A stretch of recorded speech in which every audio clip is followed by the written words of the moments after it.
it's remarkably easy to talk to someone like Maria Avgitidis. I'm a really extroverted person. I consider that my superpower. I know how to connect with people quickly. This is a huge advantage in her line of work. I am the CEO of Agape Match and the author of the book Ask a Matchmaker, Matchmaker Maria's No-Nonsense Guide to Finding Love. It's like paying for a friend who only thinks about your dating life all day. Before starting Agape, which in Greek means the deepest form of love, Avgitidis had other plans. I really thought I was going to go into the Foreign Service. When I got into grad school, I created this thing called New York City International Relations, and it would meet every Thursday at 7 p.m. And people would show up to network with other people that were working in international relations or studying international relations. But who was actually coming? It was single people. Pretty soon, someone got married, and then the rest is history. I thought to myself, oh my God, I could do this for a living, just like my grandmother.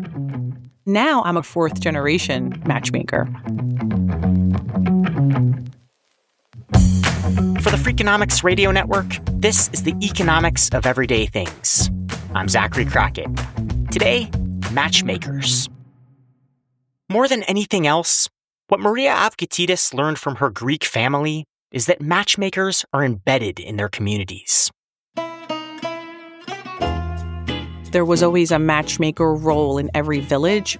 My grandmother, her mother, and her grandmother were all matchmakers.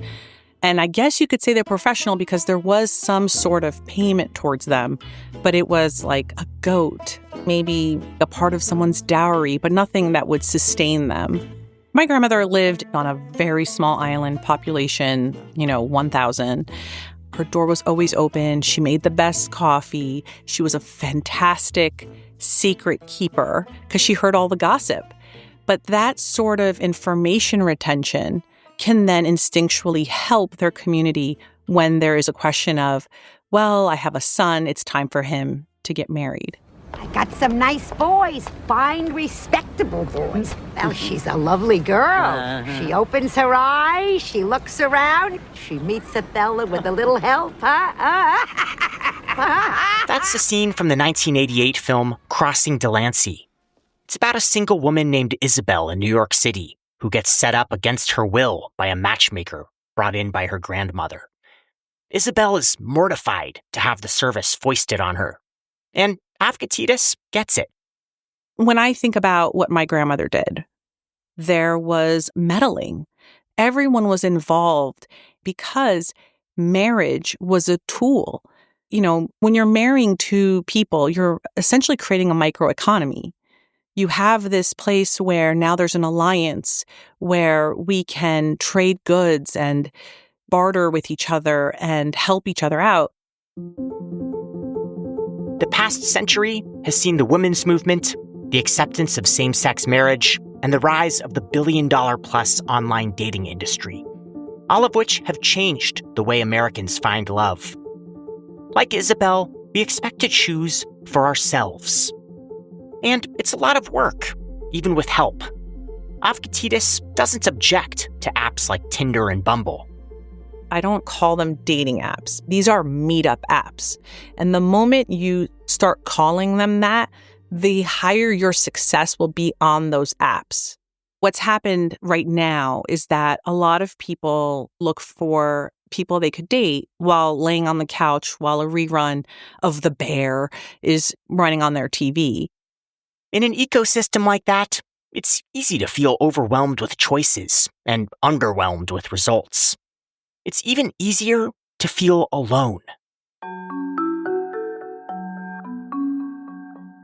Modern dating is really hard, and it's really hard in different ways.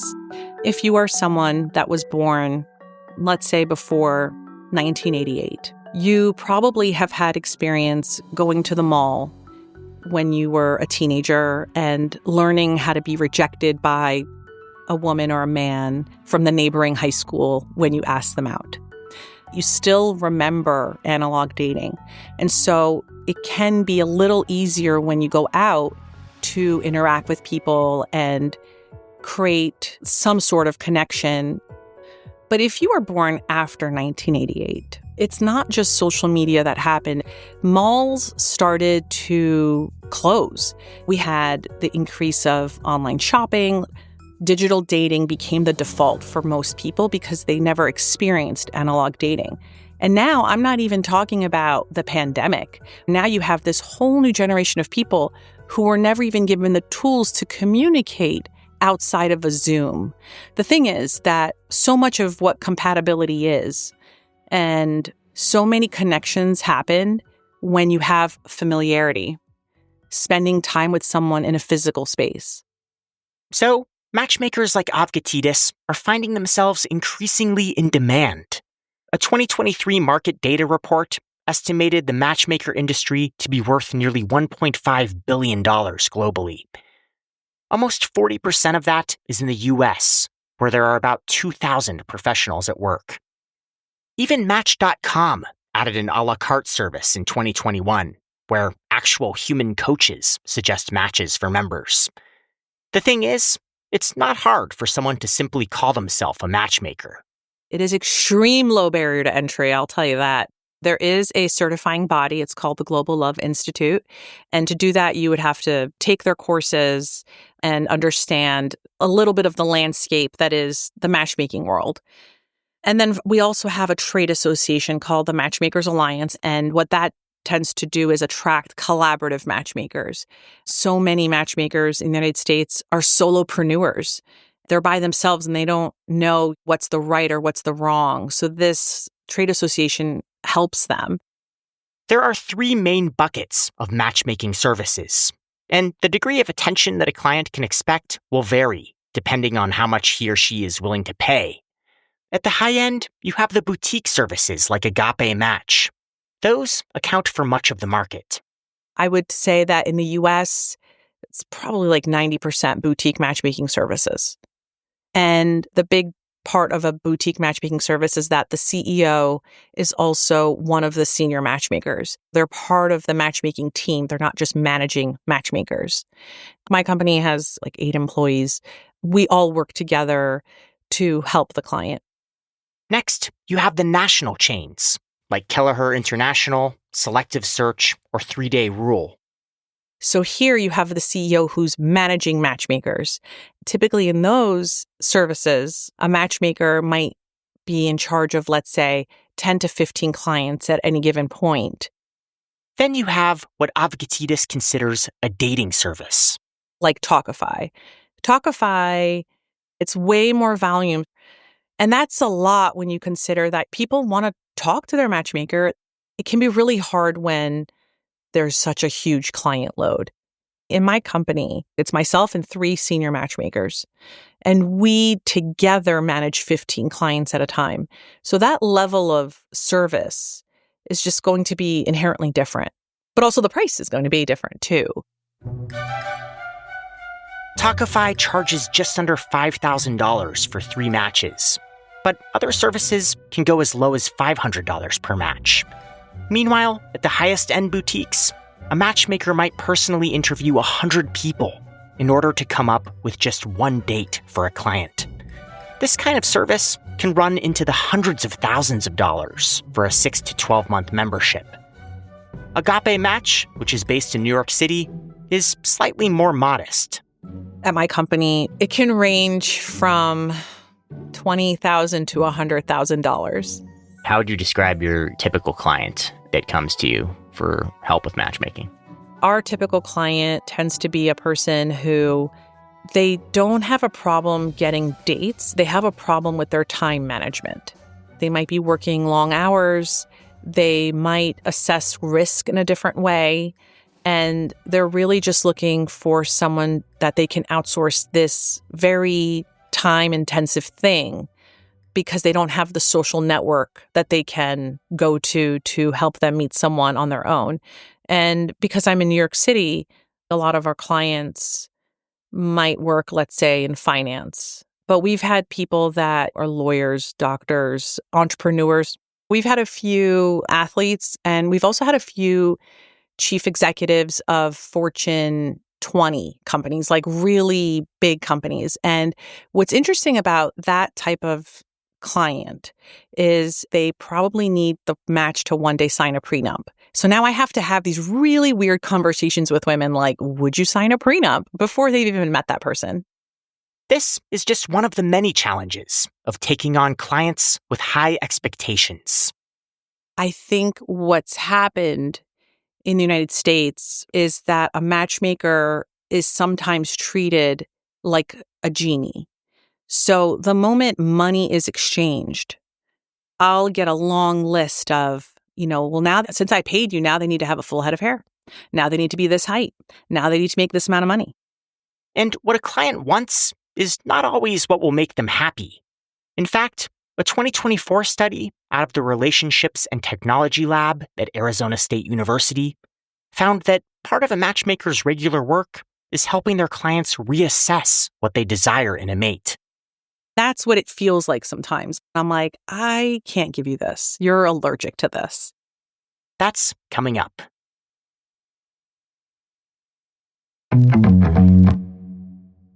At Agape Match, a relationship with a potential client starts with what Maria Avgatidis calls a discovery call. Her chief operating officer, Louis Felix, sets up a long chat to suss out the client's interests, tastes, lifestyle, relationships, and desires for the future. He'll also conduct a so-called dating audit, looking for patterns the client may have developed, and an analysis of what's worked and what hasn't. Plus, there's what the client says they want.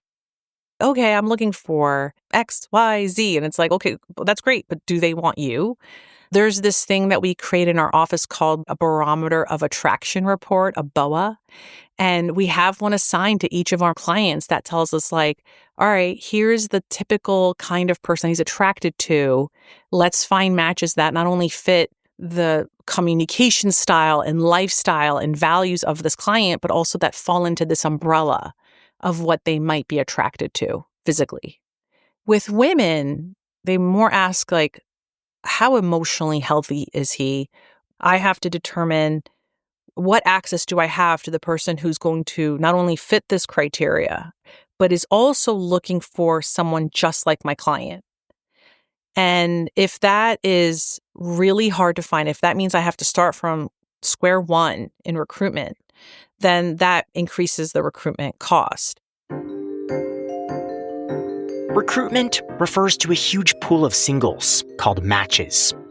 They've submitted their profiles to Agape's database for free after answering detailed questions about themselves and what they're looking for. They're not clients, so there's no guarantee they'll get a date, but they are in the game if the right opportunity arises. Building that database takes work. My philosophy has always been, if I want to create community, I need my community to trust me and then join my database on their own. So I have a podcast called Ask a Matchmaker.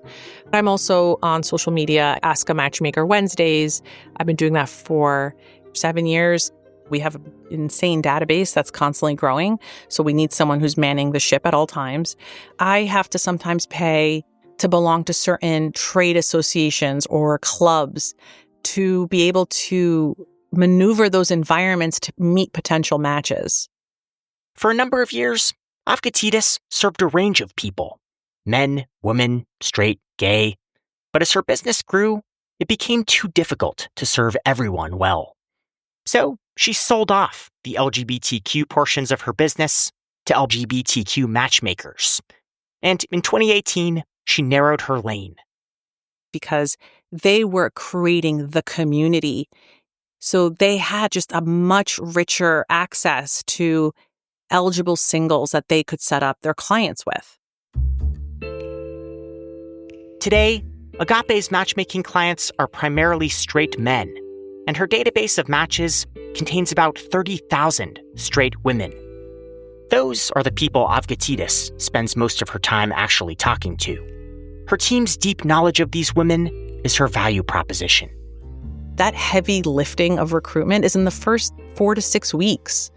How we organize potential matches is first we'll get, let's say, a group of 30 matches based on some quantifiable data points, what religions and ethnicities they're open to, what politics they might have shared with us. That narrows the pool down to something more manageable. Totally. When we start interviewing people, we try to temperamentally qualify them, how they assess risk or how they orient themselves in life and what is important to them. Because that's going to then determine okay, can we go to the next round, which is now, are they a match lifestyle-wise? For instance, if someone tells me that they do pickleball every Saturday morning, I'm not saying that the other person has to also do pickleball, but I would like to hear that their match is someone who likes to do things on the weekends instead of just catch up on a podcast while they're cleaning. We're considering what would it look like this weekend if they were dating? Will this work? If they feel like it's a match, they start the process of coordinating the first date. That's something Avkatidis began taking on back in 2011, out of necessity. I said, I'm no longer giving you people cell phones because you're all canceling on each other. You put so many hours finding someone fantastic for your client, and then they send the wrong text message or they get a headache and they're like, I can't go on the date now. They fumble it. No more. We're going to date like it's 1988. I'm going to coordinate it. So each person will get a profile, like a bio of their match. And then we will tell them, based on their shared availability, the time, day, and place of their date.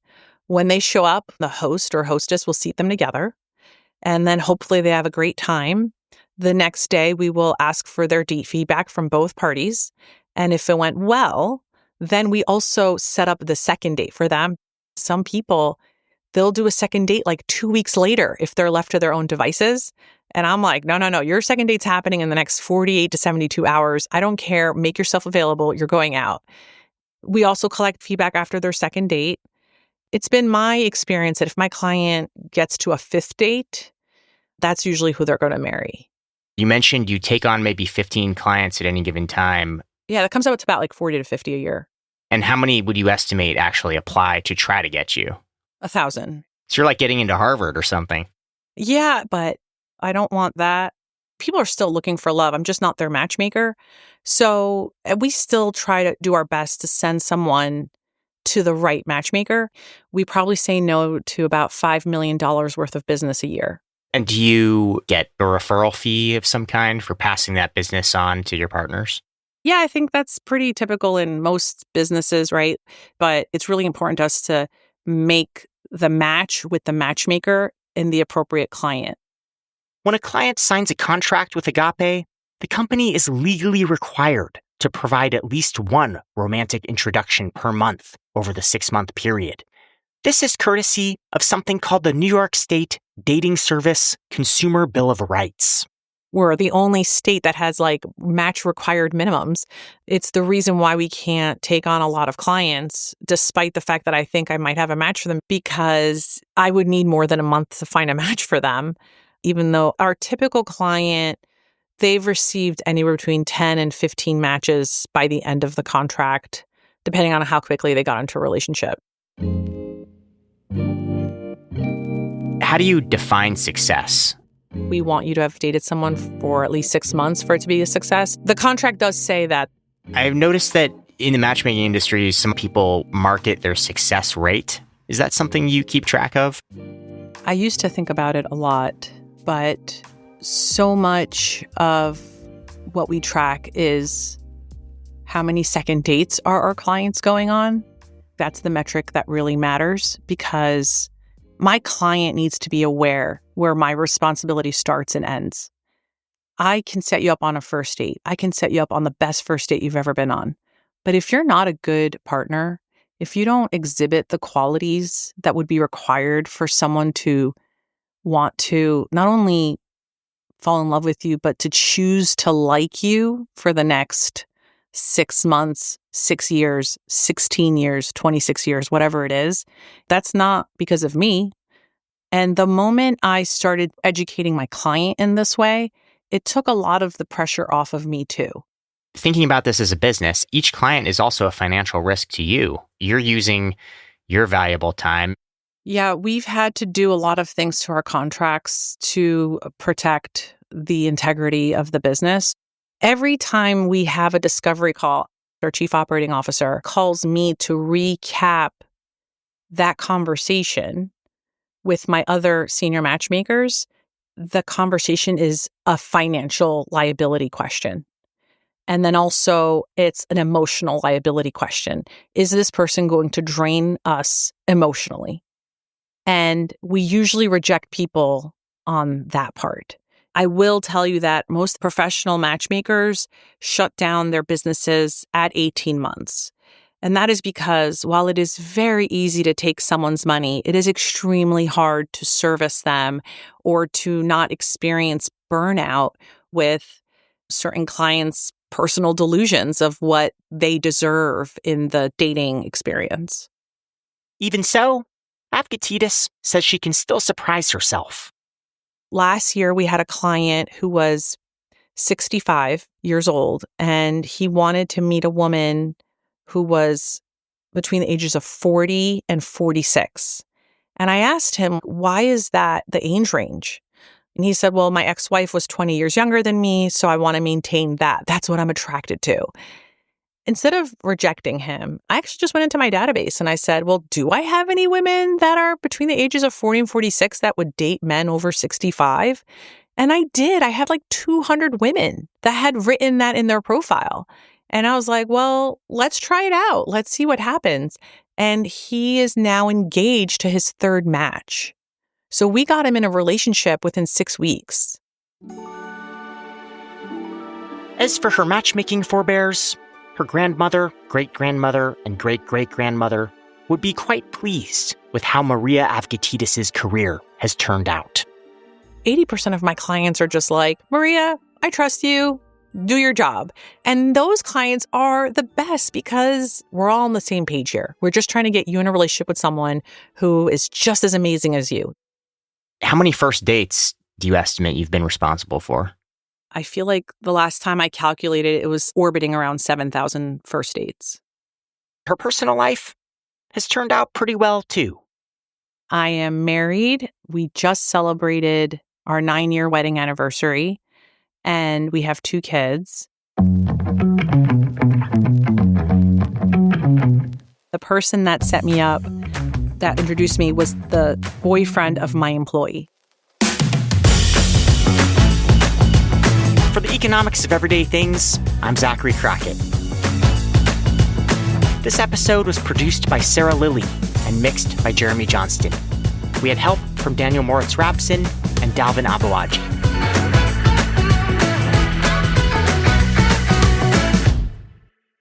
I don't think most people need a matchmaker. I think most people need a new circle of friends. The Freakonomics Radio Network, the hidden side of everything. Stitcher.